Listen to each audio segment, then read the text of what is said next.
Hi hello అండి, welcome back to my channel with another mini vlog. ఇది వచ్చేసి జోగ్ ఫాల్స్లో ఉన్నప్పుడు వ్లాగ్ అనమాట.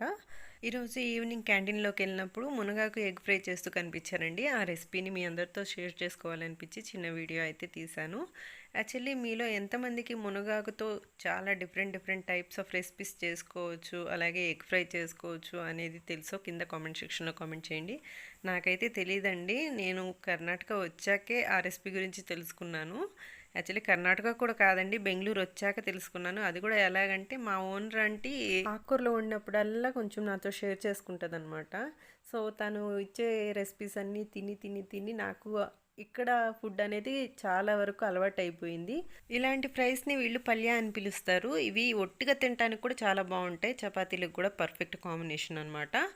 ఫస్ట్ టైం నేను మునగాకు ఎగ్ ఫ్రై తిన్నాక మునగాకుని ఇలా కూడా వాడతారా అని యూట్యూబ్లో సెర్చ్ చేసినప్పుడు బోల్డ్ అని రెసిపీస్ ఉన్నాయండి. బట్ మనకు తెలియని చాలా ఉన్నాయని నాకు అప్పుడే అర్థమైంది. అండ్ చాలా సింపుల్గా కూడా చేసేసారు. ఏం లేదండి, ఒక బాండి పెట్టేసుకొని కొంచెం ఆయిల్ యాడ్ చేసేసుకున్నారు. తర్వాత తాలింపు గింజలు వేసేసుకొని అంటే ఆనియన్స్ ఎక్కువ ఉండాలి, ఒక 4-5 ఉల్లిపాయలు అయితే కట్ చేసి వేసుకున్నారు. అవి కూడా గోల్డెన్ బ్రౌన్ కలర్ అలా ఏం అక్కర్లేదు, కొంచెం మెత్తపడితే చాలు ఆనియన్స్ అనేవి. అవి కొంచెం మెత్తపడగానే ఈ ఎగ్స్ అనేవి కొట్టేసుకున్నారు. యాక్చువల్లీ ఇక్కడ పచ్చిమిరపకాయలు వాడతారనమాట, ఘాట్ అంతా పచ్చిమిరపకాయలు వస్తుంది. ఇక్కడ పచ్చిమిరపకాయలు లేవని వీళ్ళు ఎండుమిరపకాయలు వాడారు.